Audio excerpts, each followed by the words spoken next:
Selamat mendengarkan podcast ini. Shalom, Bapak, Ibu, dan saudara-saudara yang terkasih di dalam Tuhan. Kebenaran saat ini berjudul kebutuhan primer. Saudara-saudara, dalam kehidupan ini kita mengenal 3 jenis kebutuhan, dan itu sudah diterima oleh hampir semua orang, yaitu kebutuhan primer, kebutuhan sekunder, dan kebutuhan tersier. Kebutuhan primer adalah kebutuhan utama manusia yang tidak dapat ditunda pemenuhannya, agar kehidupan manusia tersebut bisa berjalan dengan baik. Kebutuhan ini harus dipenuhi karena berkaitan dengan kelangsungan hidup setiap hari. Adapun kebutuhan sekunder adalah kebutuhan yang tidak mendesak, ya.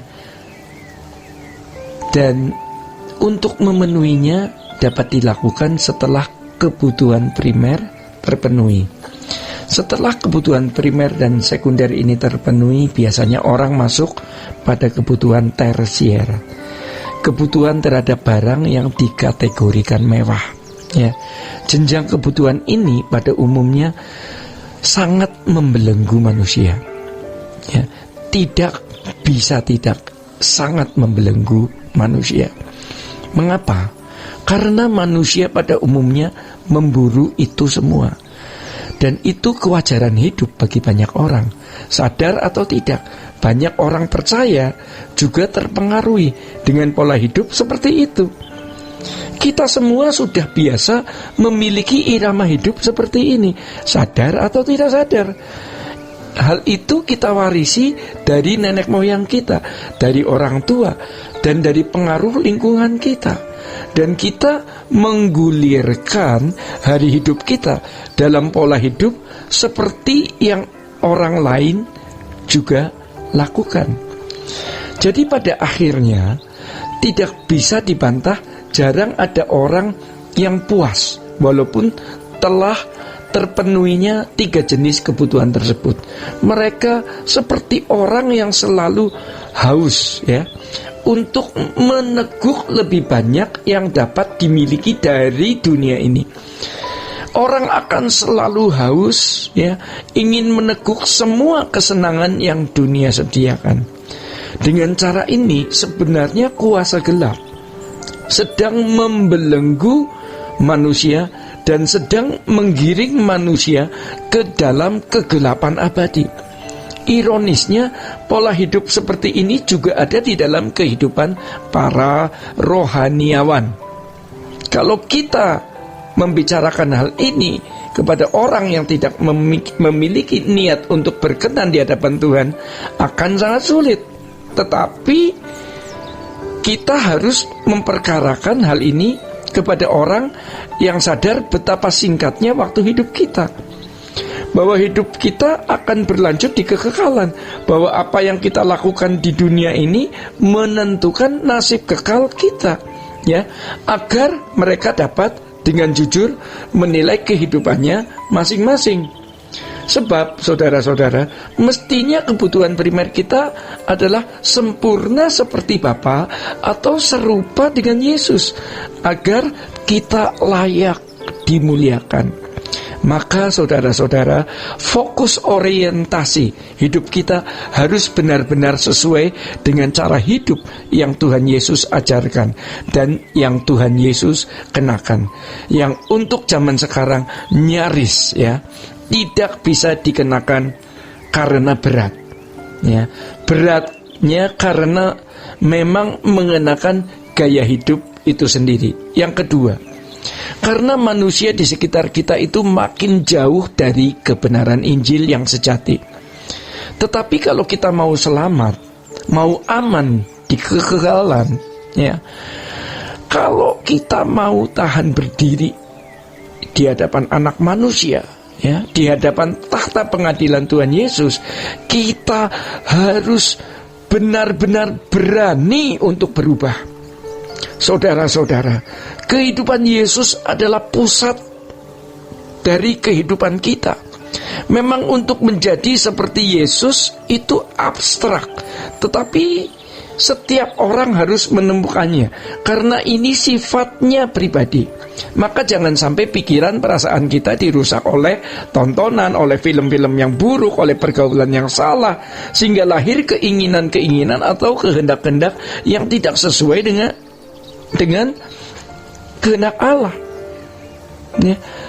Bagi orang yang mengasihi Tuhan, yang sudah punya komitmen yang kuat, Tuhan pasti menggarapnya.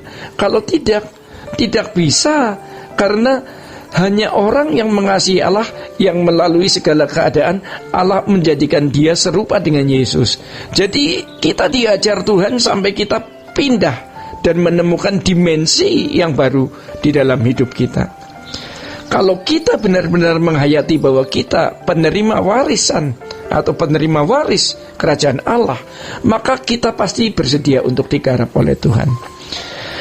Jadi saudara-saudara, oleh karena hal itu, mulai sekarang kita harus memindahkan prinsip atau filosofi hidup anak dunia ke prinsip kebenaran Alkitab. Harus kita pindahin ya, dari filosofi hidup anak dunia ke prinsip kebenaran Alkitab. Roh Kudus pasti akan memberi kita pengertian ya, di mana kita akan mulai menghayati singkatnya hidup ini atau tragisnya hidup ini. Namun ketragisan hidup ini tidak membuat kita jadi pesimis dan kurang bahagia. Hidup ini tragis.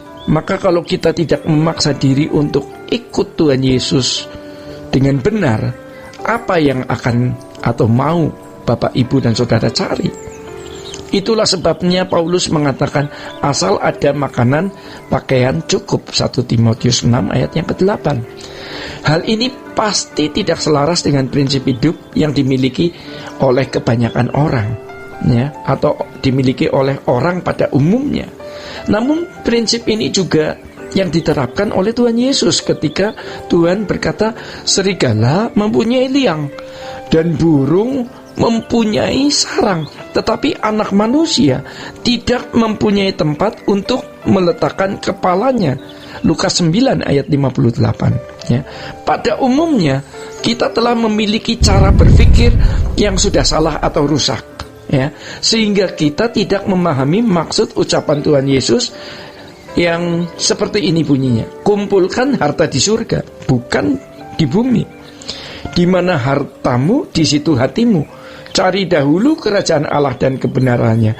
Asal ada makanan, pakaian cukup.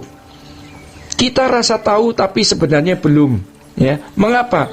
Karena kita tidak berani mempertaruhkan 100% hidup kita untuk kebenaran firman yang baru saja kita dengar tersebut. Harga mengenakan kebenaran firman itu segenap hidup, bukan asal tahu atau sambil lalu. Allah mau kita menjadi anak-anaknya, ini serius.